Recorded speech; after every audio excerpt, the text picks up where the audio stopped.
Are you ready to break free from hesitation, self-doubt, and isolation? Do you want to lead with confidence, build powerful connections, and live boldly? I'm Corey Baum, and I'm here to share the most impactful strategies and mindsets that I've learned through coaching, leadership, and real-world experience. Together, we'll forge unshakable confidence, master social dynamics, and create a life rooted in purpose, brotherhood, and bold action. Inside, you'll get the tools and insights to become the strongest, most connected version of yourself. Let's dive in. Welcome back to the Evolved Men podcast. This is the place where we cut right to the source of it and get honest about the real struggles that men face and talk about the work that it takes to lead yourself. Today's guest is someone who embodies the phrase, your breakdown becomes your breakthrough. His name is Nathan Francis, a men's coach from Australia, host of the Breaking Free podcast, and a guy whose transformation started in one of the most unexpected, humbling moments that you'll ever hear. Nathan went from the typical young, hard party and Aussie lifestyle to falling through a table while talking to three 18-year-old girls. A moment that shocked him awake and changed the trajectory of his entire life. Since then, he's built a powerful platform helping men break free from subconscious blocks, patterns, and conditioning that keep them small. He speaks openly about masculinity, the impact of porn, the subconscious mind, and living with purpose. Conversations men are starving for, but rarely have.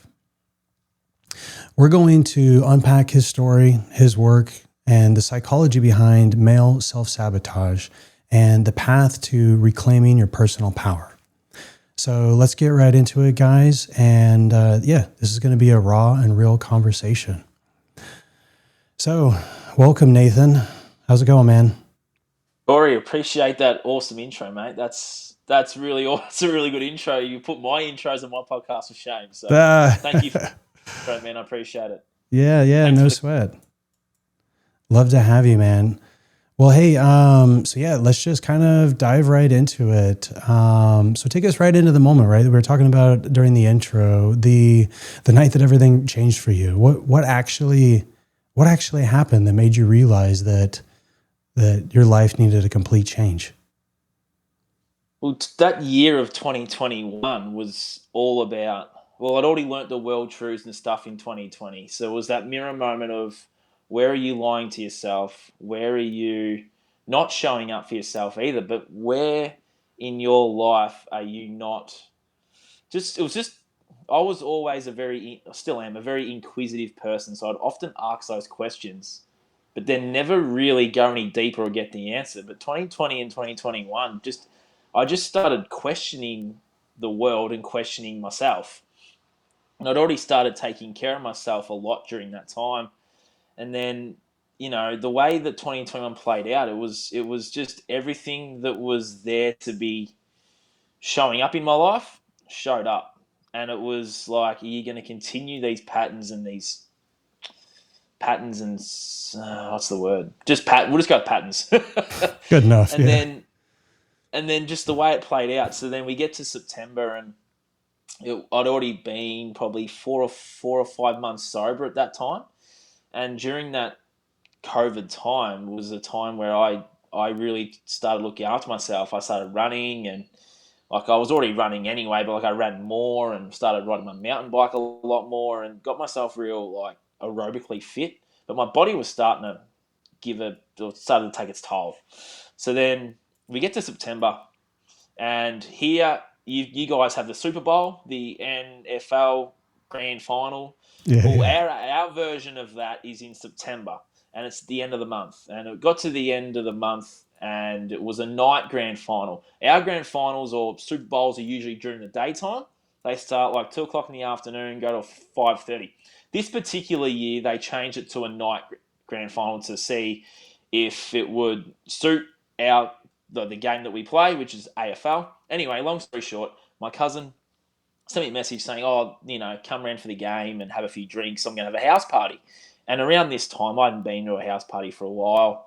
And I was just like, yeah, sure, sweet. And then I had this moment of thinking about myself, and I looked myself in the mirror as I was getting ready, and I just don't know. I do know where it come from, but it's like in the moment, I'm like, where did that actually come from? But I said to myself, Nath, this is the last night you're going to do this. The last night you're going to drink and party and just have one last night of, sleeping around and see if you can get one for the night, and then we'll clean up and something better will come.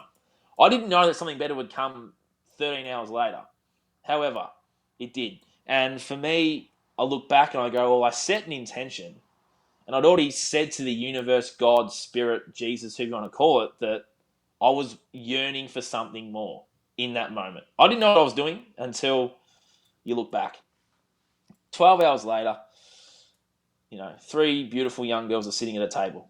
I'm like, back then, womanizer, fuckboy, whatever you want to call it. The young people call it fuckboy these days. Yeah. It's like, righto, well, 3 young girls are sitting over there. No one's talking to them. I'll go talk to them. Over I go, Bit of courage, had a few drinks, few other substances that, drugs and stuff. So I walked over there and went, right, set a couple of pickup lines, sit on the plastic table, and then I fall through that table, hitting the concrete very freaking hard. And I remember my cousin picking me up and just carrying me to bed at like 5 o'clock in the morning. And it's like, I'm laying there, I'm like, this is... Like, I'm laying in his bed, and I'm laying there looking at the roof, ceiling, going, I can't get any worse than this. So a few hours later, I'm laying in my cousin's bed, and the podcast had dropped. I was listening to this podcast a bit for the few out 2021, but the guest he had on, my God, completely changed my life. He was talking about self-sabotage and talking about self-development, how the subconscious mind works, and in particular young men. And I was like, fuck, you're just describing me here. So from that moment on, I reached out to Jason, got some help. And he opened up a coaching program towards the end of 2021. So I signed up, and then I spent 2022 in that coaching program, and it was unbelievably awesome. Met some really awesome people. It birthed a new version of me. I'd already written a book by that stage, but it got me to put the book out there, birthed the podcast, and birthed the coaching business. And I didn't know what that intention was going to be that night in the mirror. But in 6 months, my whole life changed. In 12 months, I was off and running from just looking in the mirror and saying to myself, there's something better out there.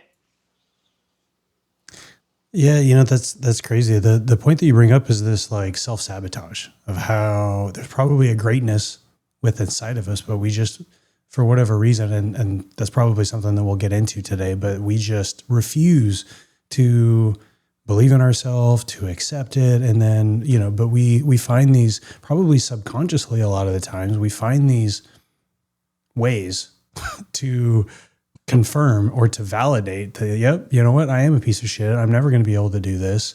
So I'm just going to be what I'm going to be, right? Be it a fuck boy, whatever it might be. So yeah, as I was listening to you, it sounded really like that moment didn't just embarrass you, right? I imagine falling, maybe you may or may not remember it from that moment. It sounds like you kind of woke up a little bit later, but it sounds like it really woke something up in you, right? It was kind of like the experience that really cracks you open and breaks you down. It's that, as we were talking about earlier, that metaphorical, like falling through the table sort of thing. That's such a great metaphor for that, right? That you obviously, as a result of that, really opened up this door. And so I want to kind of step into that and identify like what that identity shift really kind of happened next, right? Where did that go? I mean, you talked about starting the book and whatnot, but what were the first sort of changes that you made for yourself internally or externally after that wake up moment? Well, after that wake up moment, it was reaching out and asking for help. Being like, listen to your podcast you did with a good buddy of mine, and I said, Jason, like, you've just described my life and my situation right here, right now. And I didn't know that he had a coaching program or anything. I just sort of followed the guy and started looking at his content, listening to his podcasts and different things. And he said, sign up for my program at the end of the year, basically. And I didn't know what any of it was, so I just sort of did some homework on it. And I was like, fuck, this thing is like, it found me at the right time. You know what I mean? Like, it was all sort of universally guided to happen in that time. I find that that's what it was. And yeah, for me, it was just, okay, there's obviously some work to do here. Let's start delving into that work. Like, you know, I've written an article in the last couple of weeks talking about routines, habits, rituals, and customs. And, you know, for me, my habit was, well, every morning and night I'll just watch porn. So then that led into, okay, on a weekend, we'll go to the local nightclub and go find someone to bring home, which then led to the alcohol and all the things. And it's like that lifestyle was taking a toll. And it was in that moment of, okay, how much better is your life without those things? I didn't know what any of it looked like. I just knew that my life would be better without those things in my life, and I'm living that now. It's taken me a few years to really nut out and get rid of that porn problem because it was so habitual. You know, I was exposed to that content at 8 years old. So I talk a lot about the subconscious mind works with repetition.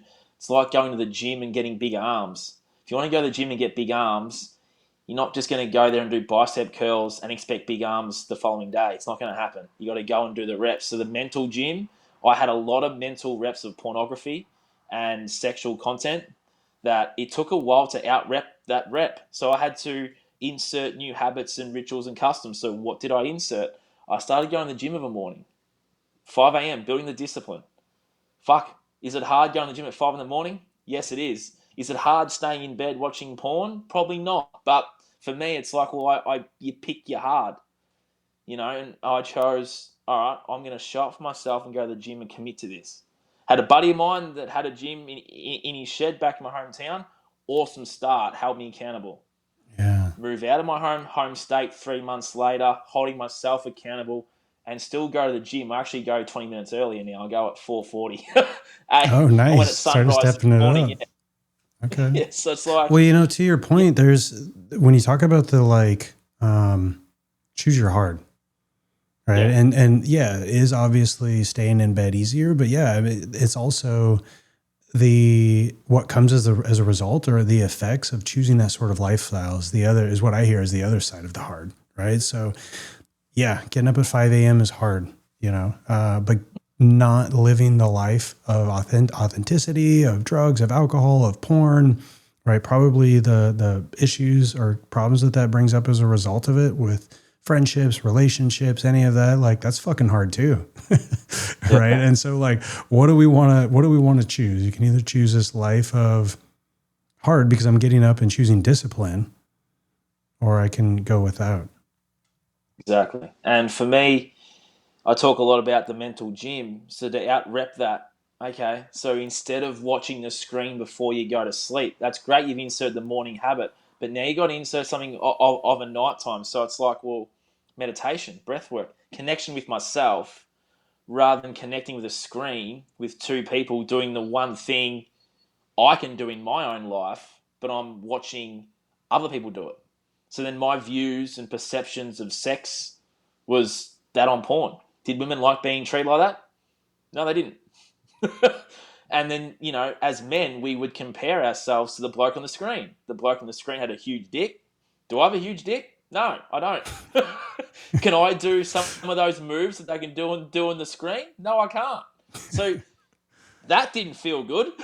Yeah. So it played a lot around with my psyche. So it's like, okay, what can I do? What's good for me? Meditation and breath work, connection to self. So as I wrote in my article, it's on my Substack as of later today. If people want to follow my Substack, I'm sure it'll be in the show notes and they can read it when this goes live. But what I did was that I took porn away and inserted meditation, stretching, and breath work. Turn the lights off, deep breathe, relax the body, get it ready for sleep rather than watch a video, scroll for an hour, find the perfect video, 2 seconds of pleasure, night done, sleep. Now it's a half an hour, 45-minute process still, but it's connection to myself. I'm breathing, I'm relaxing my body, getting it ready for sleep. Then I'll breath work, usually fall asleep during breath work, don't get to the meditation. But if I do, I'm pretty much in that sleep state. That is a better habit than scrolling my phone with the screen and watching two people have sex when I can do it myself.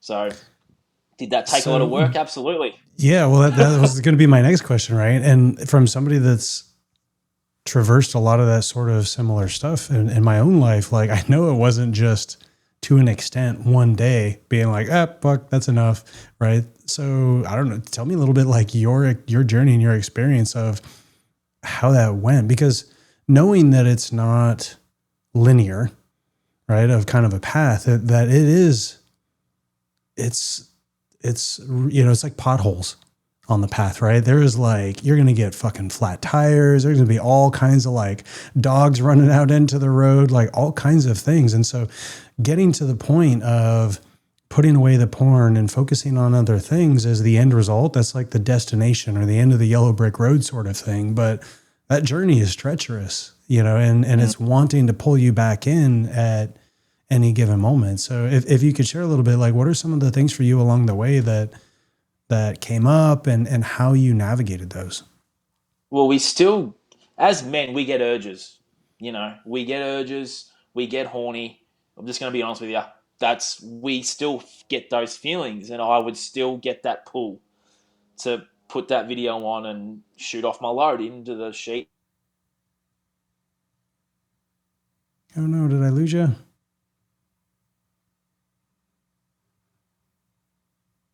Oh, there you are. Are you back? hello?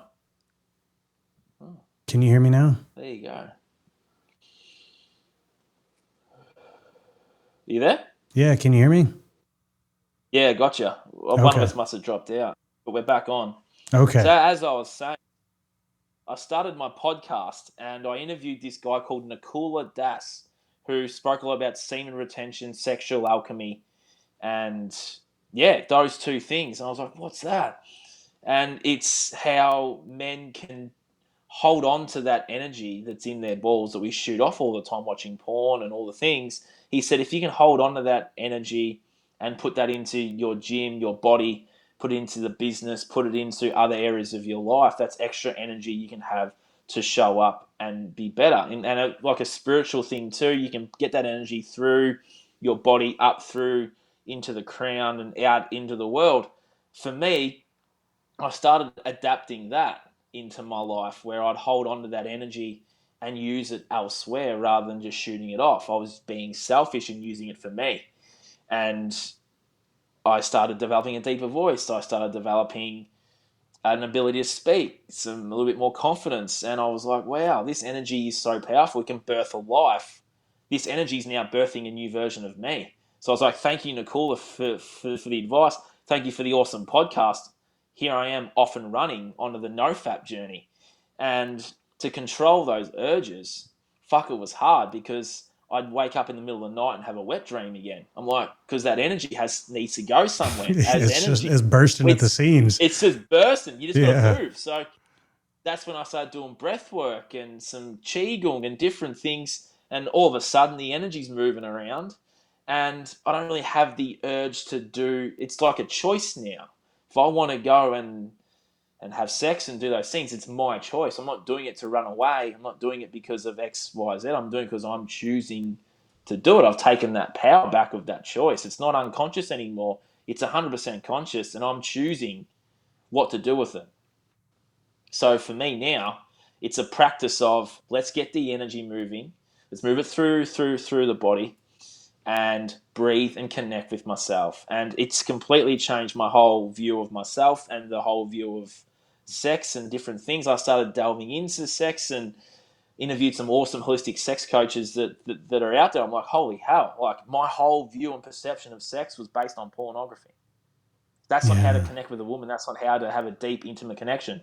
So the connections I was having weren't very deep and intimate because I was too afraid to go to those deep, intimate places because I was too afraid to go to those deep, intimate places with myself.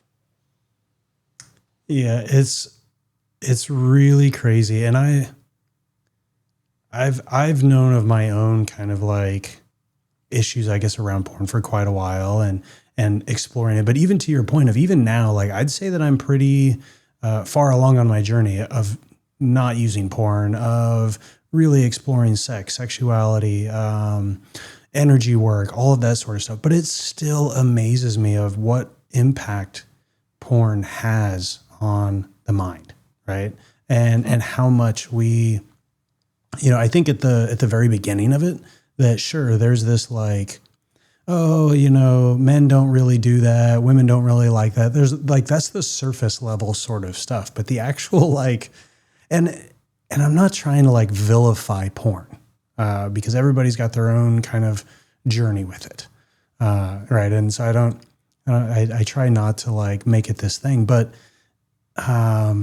it's almost like there's such an infection that can happen for people, I feel like, or at least for me, at such a like foundational and core level that it starts changing the neural pathways, I guess you would say, of like so many things in your life. And it just, and it doesn't even have to be sexual in the way in which it does, right? As you talk about like your motivation, your focus, like the things that you were doing that, to a certain extent, everything comes easy, right? Or it starts training you that like, hey, if I want this, I just go out here and I get it automatically. Like I don't have to work hard for it. I don't have to dress well. I don't have to work out. I don't have to, practice my charisma because I can just go online and someone will, for, 2 minutes or whatever it is for you, like they'll love me. All of the hottest girls love me, and Yeah, exactly.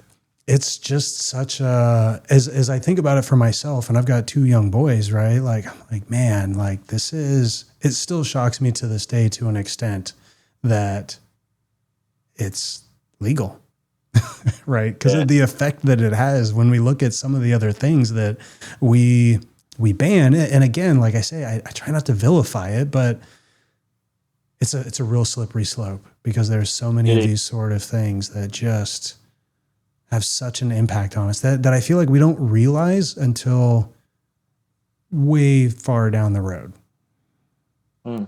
until it's really an issue. And some, if not most men, don't ever get to that place. No, but there's opportunities and moments within our lives where we get those opportunities and moments to grow. It's just whether we take them or notice what they are. I find that we do get those little breadcrumbs along the way. It's the ones that have the courage to walk over there and see it for what it is and action that change. Yeah. And, even to your point, like as we started this little bit of this conversation here, we were talking about that journey and what that looks like along the way. And it's kind of an example on that. Like I had the thought just today as we were talking about it of, the woman that I'm seeing now of being like, oh, like I'm going to go online and kind of look at this and look at, I don't remember what the thought was, but like, look at some things for us to practice later or this or that or the other. But that was that moment. That was that pothole on the journey, right? As we talk about like self-sabotage and stepping back into us in our mind, always trying to retest where we're at on the journey and be like, hey, you know what? You're stronger, right? You're a different man now. It's okay for you to look at it. Right. So I guess back to that, like what's been your experience along the way of really, and it doesn't have to be with just porn, but any of the changes that you've made in your life of recognizing when those things come up and making the conscious decision to take a different action. I found it really easy to quit the alcohol and the party scene. I actually found it really easy to quit most things apart from the porn. And I say that because they weren't a struggle. It was just me running away to those substances and to those things because there was something going on deep inside of me that I was just consciously choosing not to face. And it's the shadow or it's whatever, the dark night of the soul. It's like that table moment was like the moment of, are you ready to go down that deep dark rabbit hole of your own journey? Why you are the way you are, why you're stuck, why you're doing all this shit. And it was just the truth. It was the truth within me that was ready to be felt, dealt, and seen and heard. And, you know, the biggest thing during the last 5 years was facing myself, facing the things that I had done and said to many women out there. And I set out another little what did I say before? Another intention. So I'd interviewed this awesome sex therapist on my podcast. She goes, Nathan, you should forgive the people that have wronged you and forgive yourself for wronging people. And I'd already started going through the list of women that I'd hurt. So she set off the seed, and I was like, okay. So I went, I just set it to universe, God, spirit, Jesus, whatever you want to call it. If there are any women out there that I've hurt in the last 3 years, this is in 2022, if there are any women out there I've hurt in the last 6 to 8 years, I will see them and I would like to say sorry. Something like that. The next day I'm in the supermarket, woman standing right there that I hurt many moons before. And I haven't seen you since I kissed your best friend that night in the nightclub. Anyway, she's standing there and I said, I'm so sorry for the way I treated you. I was a little boy in a man's body, had absolutely no idea how to be intimate, how to have a relationship, done a lot of work on myself, and I just want to say sorry. She was thankful, awesome conversation, it was so good. The next week, I'm in a school with 80 kids in a big room. It was pouring down rain. I walked in there to make a couple of kids some lunch, and lo and behold, here's another one. She walks in there, hadn't been to school before, but walked in as an OT to work with one of the kids that needed some help. I was like, here we go again. And there were 80 kids in the room, and I walked out into the kitchen, and I said again, that intention. I said, if I'm supposed to apologize, all the kids will leave the room, and it will just be me and her there. Sure enough, I walk out, and there's literally no one in the room apart from me and her. So I walked up there and said, look, Matty, I'm sorry for how I treated you. This is it. I'm sorry for how I treated you. Again, I was a little boy in a man's body, and you didn't deserve that treatment, and I really hope you found what you're looking for now, and I'm so sorry. And she loved it. And that happened a few more times, but those two stand out because I literally set another intention, and there they were. So for me, it was then turning celibate for a while or two. I didn't have sex or didn't delve into the whole dating thing. I just took a few years out for myself, and it was the best thing for me because I discovered who I was, what I like, how I want to show up, what sort of man I want to be in a relationship. And, I had a beautiful ex-client of mine who was 17 at the time say to me, he found love and found all the things, and he rang me one day and said, Nathan, you're not going to find love sitting around on a meditation table or doing what you're doing. I said, well, you know what, maybe it is time for me to put myself back out there. So then in the last 12 months, I've done that. And yeah, all those shadows and all those things that I thought I'd worked on, a woman's going to bring it up for you if you haven't worked on it, because they're a beautiful mirror. And in the last 12 months, I've just gone deeper into the abyss, and it's been great. So yeah, hope that answered the question anyway.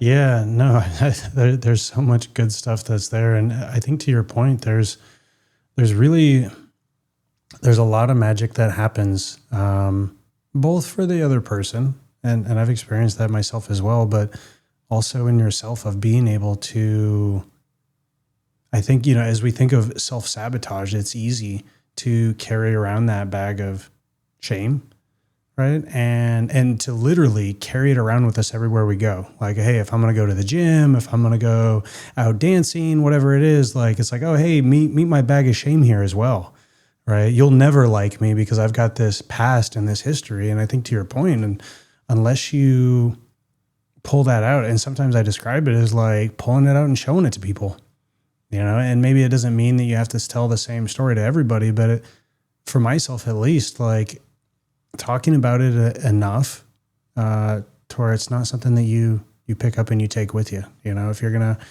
go in for a trip for the weekend, it's not something that goes in your day bag sort of thing, and being able to let that go. But there is also, it's such a step into integrity.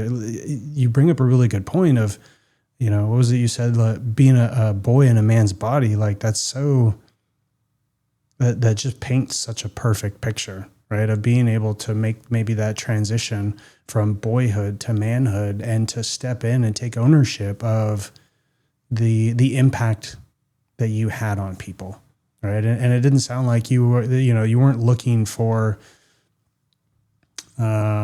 necessarily forgiveness, right? It was something like, hey, I just wanted to say it, take from it what you will, and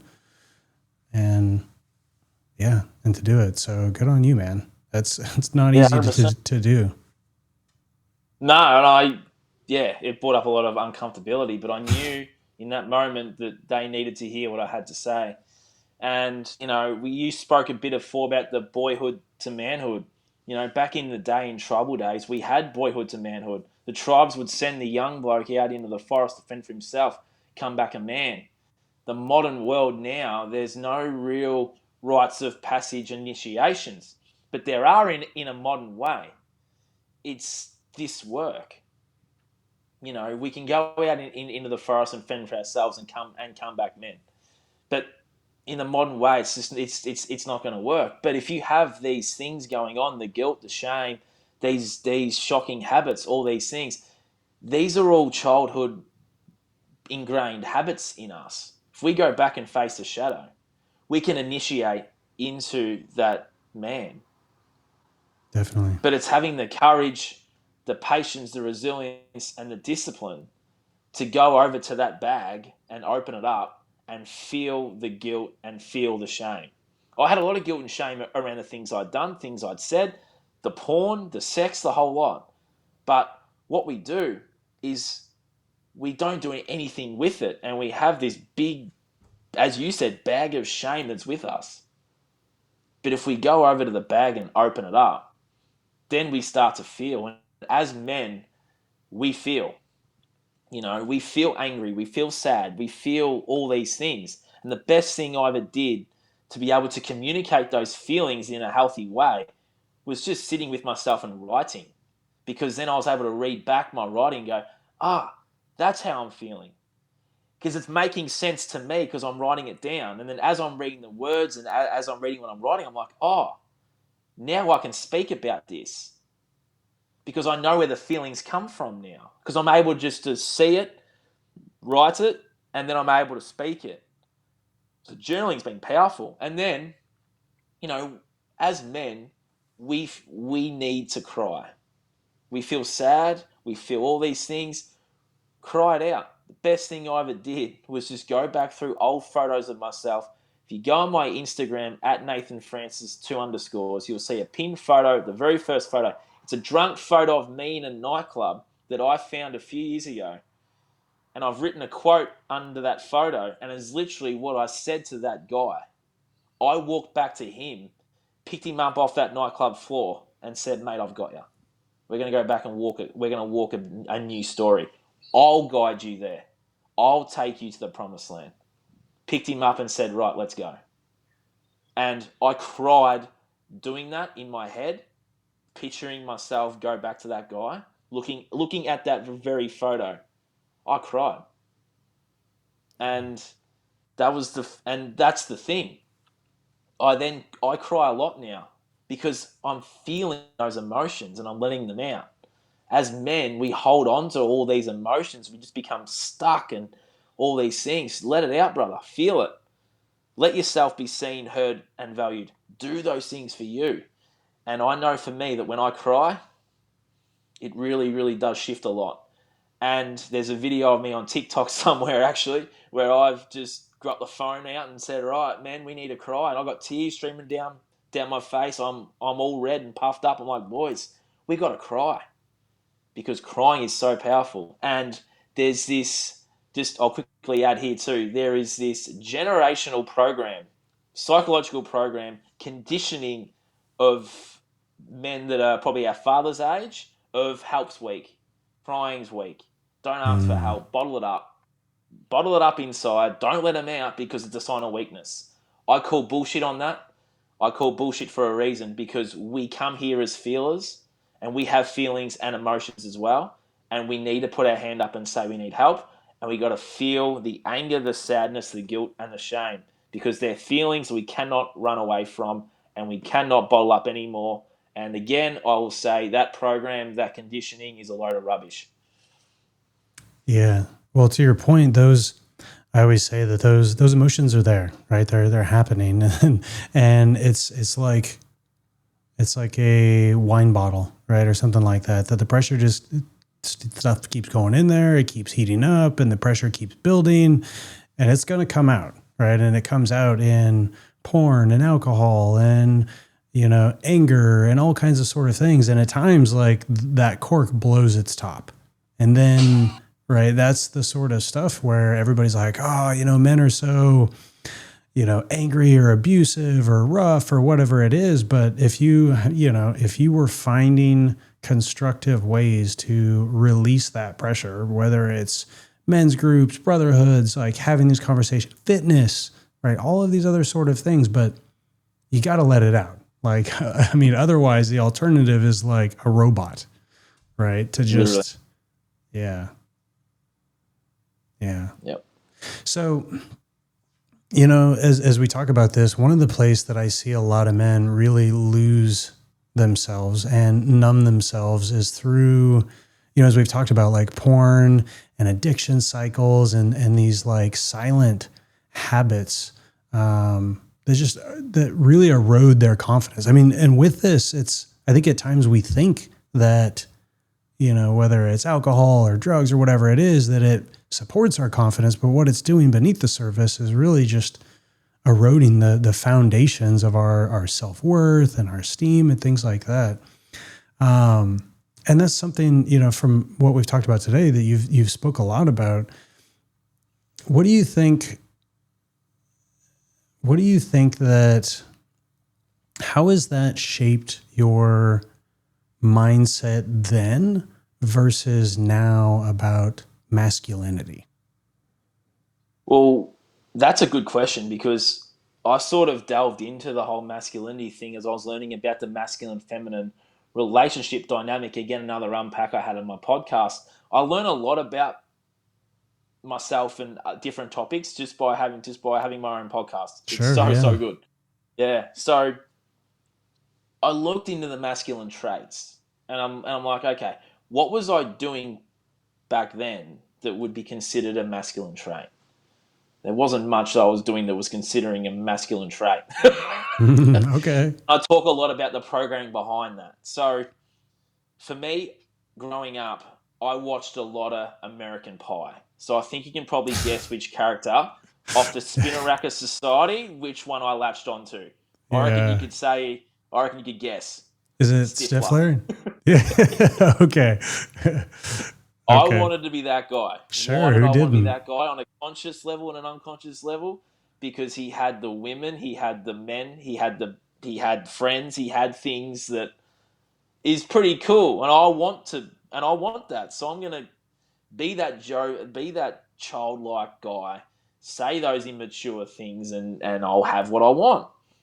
Then I started watching Two and a Half Men, and now let's just say I didn't want to be Alan. Dude, that it cracks me up, I've seen it, I feel like a lot lately, like Facebook reels that are showing these scenes from that. I'm like, this is the shit that people are picking up that may not, all right, let's just say that young kids are picking that up and that's their impression of what it's like to be a man. Exactly. It's like, That is it's exactly what I was about to say. crazy. A 13-year-old kid like me, right, wanted to be Stifler and Charlie Yeah. because Charlie had the beach house, the babes, he had the hot tub, revolving door of women. How was I living my life? Didn't have the mansion, the beach house, but I had the revolving door of women, and I had the personality of Stifler. Then you throw in there during my early 20s, people are like, oh, you should watch Friends. Oh yeah, Joey comes along. Oh, this guy's pretty cool. I might just Let me add add him to that the in there mix. too. I had a mix of not Alan, Charlie, Stifler, and Joey. And I watched a lot of In-Betweeners, which is an American sexual teenage boy show. So, Jay was another one. I think a lot about the movies I used to watch. I watched a lot of Adam Sandler movies. So you could sort of see how my unconscious is like, okay, this is the prototype of a man. Go and be that, and you'll get the things that these guys have. I didn't realize that when I fell through that table, I'd leave a path of destruction behind me. Because in reality, women didn't like being treated the way they were in those movies. And I learned that the hard way.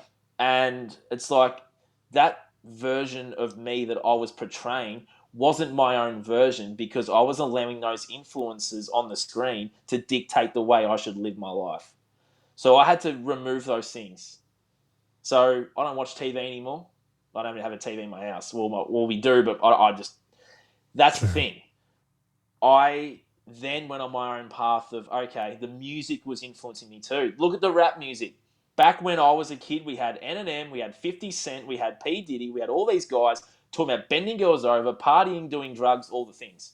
So you could sort of see, again, another layer of who I wanted to be. So I had to remove all of those things out of my awareness and go and sit myself and write what's true to me. What are my values? What sort of man do I want to be? But I had to not look at it through the lens of 50 Cent, P. Diddy, Eminem, fucking Chris Brown, bloody Joey, Charlie, Jay, Adam Sandler, Jim Carrey, Homer Simpson, Peter Griffin. Throw all them out and go, Nathan, how should I show up? And that's when I started realizing that the true masculine men role models aren't really out there, because on the screen, they're fat, they're overweight, they're childlike, they're drinking alcohol, they're being immature. That's not how to be a man. So I had to become my own man and grow up and go, okay, well, how can I lead others? So that's where I went from boy to man. And yeah, those influences now, they don't influence me anymore because I'm influencing myself. Yeah. Long-winded answer, but we got no. there. Yeah, no, that's so on point, man.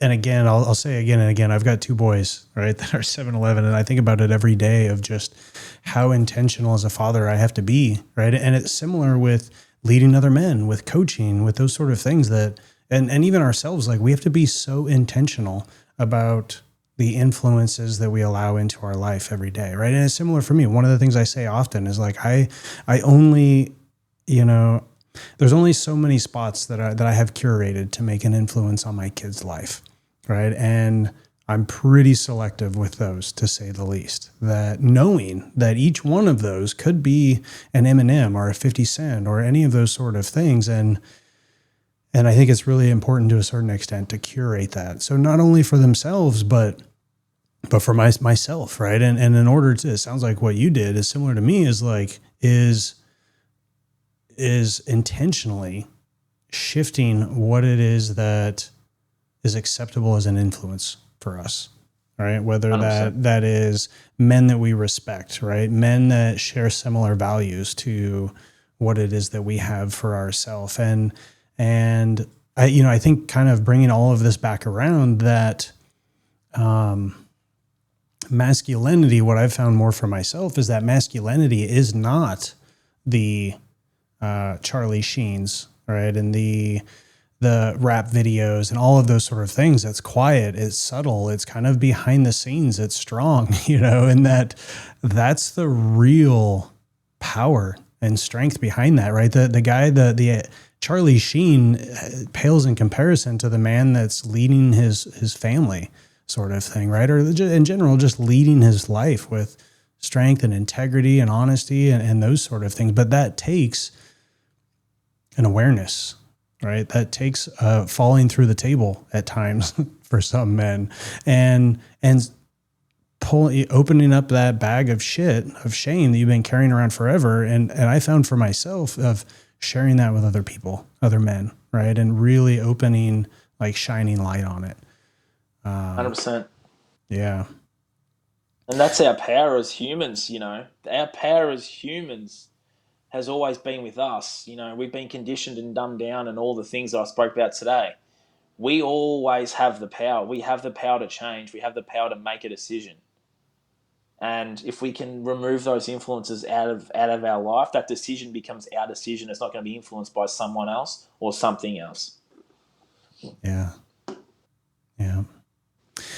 So shifting gears a little bit, when we start looking at men that are breaking free from some of these sort of things, that are starting to question, the paradigms and the frameworks and the M&Ms and the videos and the things like that, if we were to start talking about like actually breaking free from that, what do you feel like that actually means for you? It's allowing yourself to be truly free. And what does that look like? Well, as a kid, the ages of 0 to 7 are very, very profound in a child's life. You're in what's called the theta brainwave state. And we can get in the theta brainwave state when we meditate as an adult. But when you're a child, you're in that state. So you're downloading all of your blueprints, all of your, not really blueprints, but subconscious programs of what you will then act out as you get older. So if you grew up, as I talk about the reps again, if you grew up around a family that was violent or alcohol or smoking, drinking, gambling, sex addicts, drug addicts, whatever that is, your nervous system becomes familiar, safe, and comfortable in that environment. So then you're going to unconsciously seek that environment inside your nervous system because it's all you've known. And that is why society is the way it is today, because we've allowed our nervous systems to feel safe in an environment that may not very well be a healthy environment, but our subconscious can't determine the difference between rational, irrational, good, bad, positive, or negative. It is just going to latch onto whatever you're most familiar, comfortable, and safe with. And if all those things occurred in your childhood, then I guarantee that all those things are going to occur in your adulthood, and you'll wonder what the fuck's happening to you. It's your nervous system feeling safe in an environment when you're a child. It is now feeling safe in that environment as an adult, and you'll go and you'll seek those things out. And that is how it plays out. So as I say all of that, you have to rewire your nervous system. How do you do that? A modality called inner child work's awesome. My mum's Facebook, as I said earlier, is awesome. It has got all the childhood photos on there. I just go back to that little child and I tell him, I am you, you are me, we are one. We're going to write a new story. Or we're going to do things differently. Or I'm going to lead you. So what I'm doing is I'm reparenting that child, which is me. I'm just reparenting a version of me and saying, I'll give you the love. I'll give you the validation. I'll give you everything that you need. I'll walk you to a new path. So that's how we can rewire our nervous system, is just by reparenting our inner child that comes up that just needs some love, needs some attention. And then we can nurture that inner child through play. I love playing with children. I love playing card games and handball and all the things because my inner child comes out. I get real competitive and I'm like, that's just me nurturing myself. So that's a good modality to use. And another good modality too is just allowing yourself to understand what is going on in your life and what's making you feel safe, familiar, and comfortable. And if you're safe, familiar, and comfortable watching porn, drinking alcohol, all those things, but you know deep down that you shouldn't be doing it, then you need to rewire that nervous system so it feels safe, comfortable, and familiar with going to the gym every day. Feel safe and comfortable with swimming in the ocean, going for a run, going for a walk, starting a business, starting a podcast. Yes, those things are uncomfortable. Yes, those things are unfamiliar. But the more you do the uncomfortable, the unfamiliar, and the unsafe thing, rewires the nervous system because it becomes habit. So for me now, I embrace uncomfortability. So I just threw myself out there and started a podcast. Was that uncomfortable? Absolutely. Was my nervous system fucking fried out? Absolutely. But it's the best thing I ever did because it grew me into who I am now. Did it start off as a car crash? Absolutely. Microphone was too loud, spoke over the guest. But now it's just a smooth conversation. And we can only do that if we just do the thing that makes us uncomfortable. But deep down, we know we should be doing it. So is it really that uncomfortable? Good question to ask. Yeah. Yeah. One of the things I appreciate about what you said is how you connected to that part of yourself as a child. I think there's a tendency at times for a lot of men in particular to want to like slay that dragon, right? To go to war with it, to fight it like it's such a bad thing. But to your point, looking at it from, going back to your childhood photos, and I describe it at times of like the way that I would talk to my kids, right? But it's going back to that part of yourself and putting your arm around them, right? And being like, hey, come on, man, I got you. Like, let's do this, And I think there's a huge difference between those two and, the progress that people can make, right? I think with the slaying the dragon sort of metaphor, that there's a lot of other, there's stress and there's cortisol and like this anger with it that brings up a lot of other issues. So to your point, really associating it from that younger self sort of perspective. Mm. And, a lot of our younger versions of us just need some love in a moment. And it's like we have the power to go back there and give ourselves what we need in that moment. It's just, I love doing it, to be fair. Yeah. So I'm curious, as we talk about this, it sounds like one of the things for myself, and I'm curious what's been your perspective in your work about men in community, right? Men having brothers and things like that, a lot of times there's this idea of like, nobody wants to hear my shit. Nobody has these problems, right? I'm just going to go it alone. What's been your experience with men doing this work alongside other men? Well, we on some level crave that community and crave that brotherhood. And for me, since starting this work, like prior to that, I had a brotherhood, but the brotherhood was all about drinking, partying, and sleeping around. So there's still a brotherhood, and I was still getting all my needs met. But as Nikola Tesla said, right, if you want to know the secrets of the universe, think energy, frequency, and vibration. So as I was upping my energy, frequency, and vibration, and those habits fell away, that brotherhood was gone. So I'm a very big believer in energy, frequency, and vibration.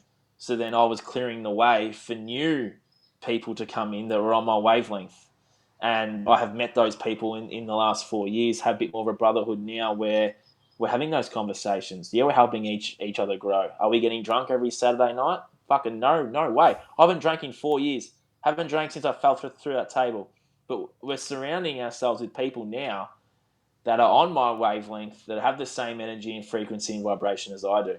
I cleared the way for something new. Now we're able to have those conversations of, what are you scared of? Why are you sad? Why are you angry? And those uncomfortable conversations have become comfortable now because we're all okay with sharing our emotions. A lot of people will say, oh, I can't lose my old friends because I'm not going to meet anyone that's going to be like me. It's like, yeah, you are. You got to have faith and trust in that process that you'll meet the right people along the way.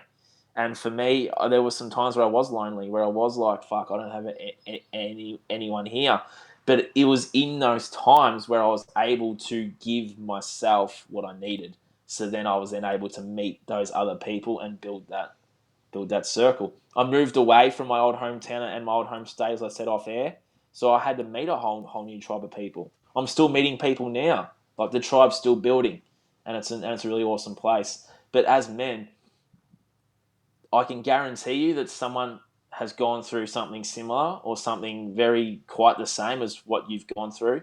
It's just that men don't talk about it. But the more men that talk about it, they'll go, oh, fuck, I went through that. Oh, fuck, yeah, I was addicted to porn, just like you, Nath. Because I initiate the conversation by saying, I had a problem with porn. I had a problem with all these things. And I go, oh, fuck, same here. And they're like, so thankful that I said that. It's like, yeah, because now you can tell me or have a conversation around it. It's going to help each other out of that predicament. And that's the brotherhood circle, right? We're able to have those vulnerable, uncomfortable, and uneasy conversations. And we can all walk away and go, fuck, there are some people around that have gone through what I've gone through. And absolutely there are. And any men that's listening to this right now, someone has gone through something similar to what you've gone through. I can guarantee it. Just have the courage to speak about it and put yourself out there, and you'll find that a lot of people will resonate with what you have to say. Yeah, and I've seen that time and time again for myself in so many different ways, and it still shocks me every time, right? Of realizing, because I think it can be it can be easy to fall back into some of those traps, but it doesn't take very long before stepping back into it, that, yeah, man, everybody's dealing with similar shit, and as I think about that and kind of going back to the same strengths and weaknesses and masculinity and thing like that, I think of this picture or persona that, I see, at least for myself, like if a man is willing to step forward and share these sort of things that are more than likely a weakness for him, and the true like masculine, strong step forward is, hey, let's figure that out. Whatever that necessarily looks like. Like I can either stay back here by myself and never overcoming it, right? Or I can take that step, that the first step maybe looks like vulnerability and, putting yourself out there. But later on down the road, you were able to overcome those challenges, thus putting yourself in a higher position, right? A stronger, and so it kind of goes back to that same, if a war general or whatever it was knew that he needed to go over here and do something that may not have been seen as masculine, right, at the time, but yet he still won the war as a result of it. Like, I think anybody would really say like that's still the masculine thing. And so it's figuring out our demons and our strategies around it in order to prevail. And the best book I can possibly recommend for any young, old man to read is David Data, The Way of the Superior Man. That's a good one. That book changed everything for me. I read that in August of this year. Had it, and oh man, if anyone out there needs help going, oh, what's the initiation? What's this? What's that? Just read that book. All the information's in there. Yeah. David Data, The Way of the Spiritual Man. Oh, The Way of the Modern Man, even. Yeah. Superior Man, even. That's it, Superior. We got there. Yeah. One of those. David Data. Yeah, exactly like you said. Just put in David Data and read all his books. They're all bloody good, actually. So yeah, it's good stuff. Well, hey, man, this conversation has been super powerful, and I'd like to kind of to land the plane here with something actionable for the guys that are out there. What do you feel like? What's one belief around masculinity that you think that every man should reconsider or question? Chivalry's not dead. A woman loves having the door open for her. Mm-hmm. A woman loves it when you walk on the road side of the path.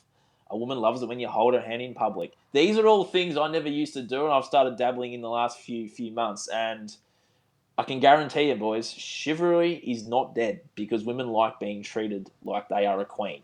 And we are the king that needs to bring in our queen. So we need to treat the woman like she's a queen. They are a birther and a giver of life, and we need to treat them as such.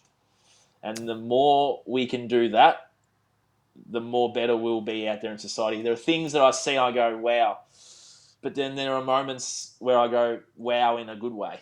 And I guarantee you, boys out there, or women do like also being approached. I've had some beautiful conversations with women that I've just walked up to. They're looking at me. I look at them. I walk up there, have a chat. They like being seen, and they like having a chat to blokes that, and that's the thing. As young boys, we go, we shouldn't do it. Fear of rejection, fear of all these things. And we go, oh, maybe they're going to go on TikTok and do a big video and be like, this guy, just walk up there. Don't be a dick. Don't be a douche. Don't be like Stifler. Just walk up and say, hello, how's your day going? Or something along those lines. And more often than not, they'll either politely say, not interested, or they'll politely talk to you. And that's so true. Thing. Chivalry's not dead. I just want to reiterate that. Dude, it's so true, man. Like and when you go in the dating thing too, women love it when you make a plan. Oh yeah. And I've learned that the hard way. If you don't have a plan, you don't have anything. It's like, well, it's like, set a time, set a date, set a location. They love it. I'm telling you.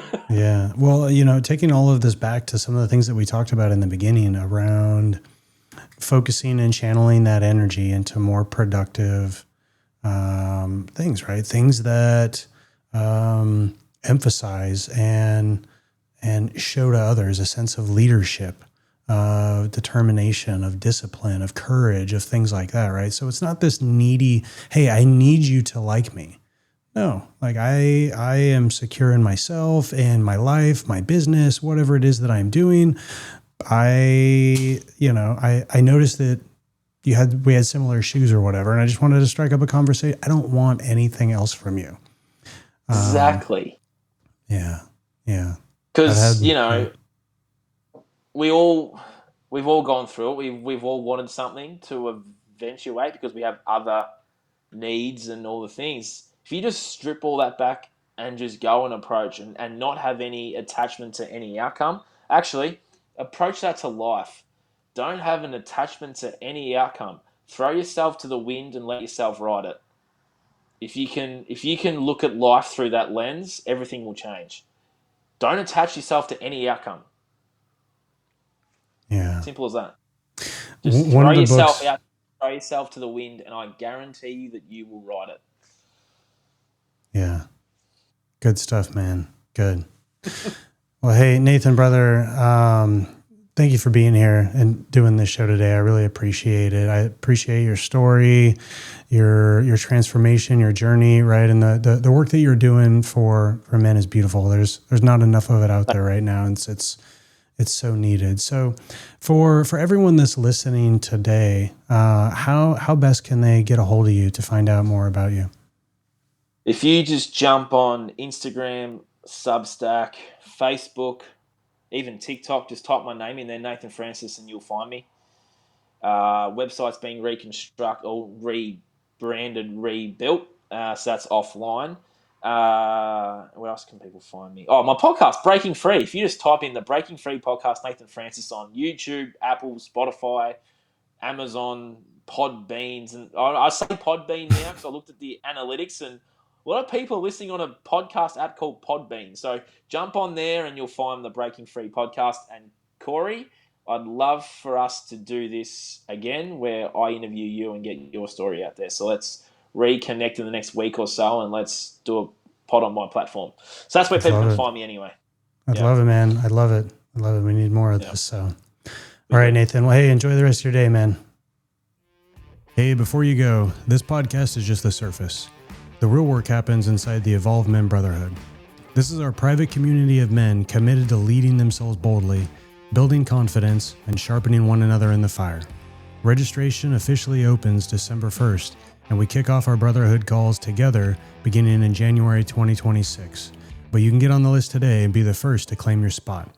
If you're tired of going at life alone and you're ready for true accountability, support, and connection with men who get it, head to evolvemenproject.com/brotherhood. Don't just listen, step into the brotherhood. I'll see you inside.